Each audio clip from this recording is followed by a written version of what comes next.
Pablo Emilio Escobar गविरिया दुनिया के सबसे खतरनाक ड्रग लॉर्ड्स में से एक।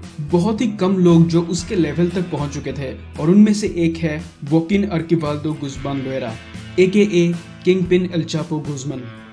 इस वीडियो में और बाकी आने वाले वीडियोस में हम बात करेंगे कि कैसे मैक्सिको के सिनालोआ नाम की एक जगह से एक बंदा दुनिया के सबसे खतरनाक ड्रग लॉर्ड्स में से एक बन चुका था। किस तरीके से वो जमीन के नीचे सुरंग खोद के बहुत ही हाई सिक्योरिटी प्रिजन से भी भाग निकला था।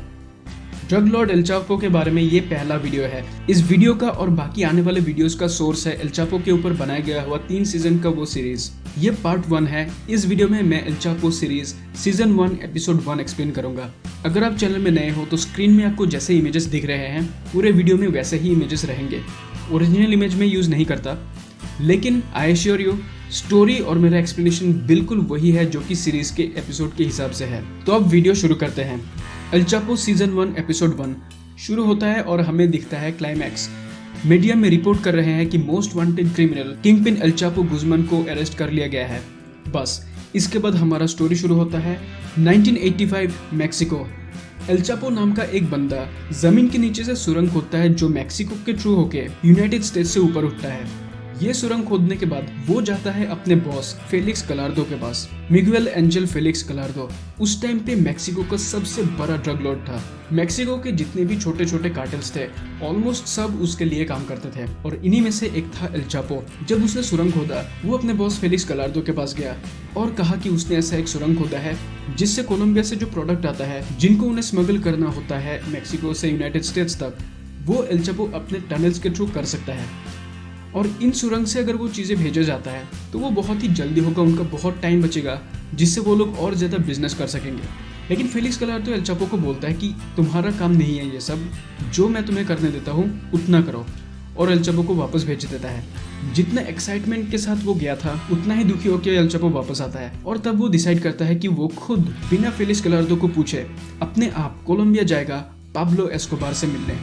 एल चापो रायो नाम के एक बंदे के साथ कोलंबिया जाता है जहाँ पे बारांकुइलो नाम के एक बंदे के साथ उसका पहले से कनेक्शन होता है। सिंपल सी बात है कि वो फेलिक्स गलार्डो से रिजेक्ट होके मैक्सिको से कोलंबिया खुद चला गया। लेकिन इससे पहले कि पाब्लो एस्कोबार से वो मिले, एस्कोबार के प्रॉपर्टी के अंदर घुसते ही उसको पाब्लो एस्कोबार के बंदे पकड़ लेते हैं और उसको ऑलमोस्ट मारने ही वाले थे। तभी मैंने जो बताया बारांकुइलो वो टाइम पे आके एल चापो को बचा लेता है। उसके बाद एल चापो पाब्लो एस्कोबार से मिलता है और बोलता है कि उसके पास ऐसा एक टनल है जो मैक्सिको से नीचे होकर यूनाइटेड स्टेट्स से ऊपर उठता है और कि वो पाब्लो एस्कोबार की प्रोडक्ट को बहुत ही जल्दी मैक्सिको से यूनाइटेड स्टेट्स तक पहुंचा सकता है। पाब्लो एस्कोबार एल चापो के ऊपर बिल्कुल भी पहले इंटरेस्टेड नहीं था, लेकिन फिर भी वो पूछता है कि कितनी जल्दी भेज सकते हो। एल चापो बोलता है कि देखो फेलिक्स गलार्डो तुम्हारे प्रोडक्ट को 5 दिन लगाता है, मैं वो काम 3 दिन में कर सकता हूँ। ये सुन के पाब्लो एस्कोबार बोलता है कि इसको बाहर निकालो। तब एल चापो बोलता है अच्छा ठीक है, मैं वो काम अकेले 2 दिन में कर दूंगा, 48 आवर्स। फिर पाब्लो एस्कोबार बोलता है कि चलो ठीक है, तुम बोलते हो तो मैं तुम्हें देता हूँ 1 टन कोकेन। लेकिन ऑलमोस्ट धमकी देके पाब्लो एस्कोबार उसे बोलता है कि ये प्रोडक्ट जो तुम मेरे से लेके जा रहे हो, अगर 48 आवर्स के अंदर तुम इसको यूएस तक नहीं पहुंचा सकते तो तुम्हें पता है ना तुम्हारे साथ क्या होने वाला है। एल चापो ये रिस्क लेने के लिए तैयार था, वो डील कर लेता है।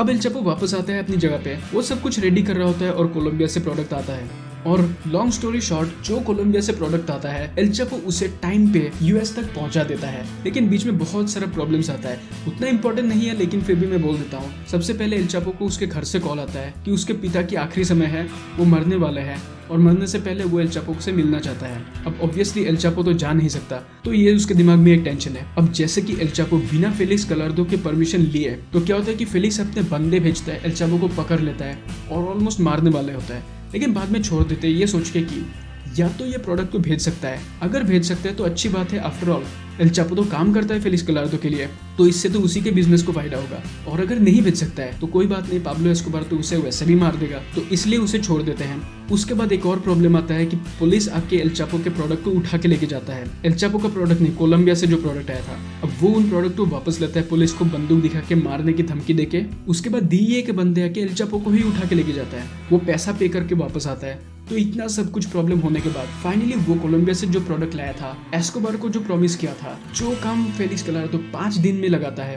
वो एल चापो 48 आवर्स 2 दिन में करके दिखा दिया। यानी वो नोटिस में आ गया। तो जो उसने वादा किया था वो करके एल चापो मिलने जाता है पाब्लो एस्कोबार को। लास्ट टाइम जब वो आया था, पाब्लो एस्कोबार चाय पानी पूछना तो दूर की बात, उसको बैठने भी नहीं दिया था और उससे अच्छे से बात भी नहीं किया था। लेकिन इस बार पाब्लो एस्कोबार बहुत ही रेस्पेक्ट के साथ उससे हाथ मिलाता है और बिजनेस की बातें शुरू करते हैं। इसी टाइम पे हमें टीवी में दिखता है कि राफेल कारो क्विंटेरो यानी राफा, उसको अरेस्ट कर लिया जाता है। राफा कौन है उसके बारे में नार्कोस मैक्सिको वाले वीडियोस में बहुत अच्छे से बताया गया है। तो एपिसोड 1 हमारा यहीं पे खत्म होता है। इसके बाद बहुत सारे सवाल आता है, क्या पाब्लो एस्कोबार एल चापो के साथ अकेले डील करेगा या फिर क्या उसे फेलिक्स गलार्दो का बंदा मान के डील करेगा? क्या फेलिक्स गलार्दो एल चापो के टनल्स को यूज करेगा? क्या एल चापो फेलिक्स गलार्दो को अपने टनल्स को यूज करने देगा? अगर फेलिक्स गलार्दो को एल चापो अपने सुरंग को यूज करने नहीं देता है तो क्या फेलिक्स गलार्दो उसको मार देगा या फिर क्या उसको मारने की धमकी देके टनल्स का लोकेशन निकाल लेगा? क्योंकि एल चापो एक और काम करता है, जैसे ही वो सुरंग बन गया था, जितने भी लोग उस टनल को बनाने में काम किए थे उन सबको वो मार देता है ताकि वो सुरंग कहाँ पे है किसी को भी पता ना चले। बस उस इंजीनियर को जिंदा रखता है और उसके बहुत ही कम गिने चुने लोगों को पता है उस टनल के बारे में। इससे पहले फेलिक्स गलार्दो अपना जो प्रोडक्ट था वो हवा से ट्रांसपोर्ट करवाता था, जो काम करता था अमादो कारियो फुएंटेस नाम का एक बंदा। अमादो कारियो फुएंटेस, उसको बोला जाता है लॉर्ड ऑफ द स्काईज। उसका काम है ट्रांसपोर्टेशन का, प्लेन्स के थ्रू प्रोडक्ट को कोलंबिया से अमेरिका तक लेके जाना, वो अमादो फुएंटेस का काम है। अब ऑफ कोर्स वो काम करता है फेलिक्स गलार्दो के नीचे।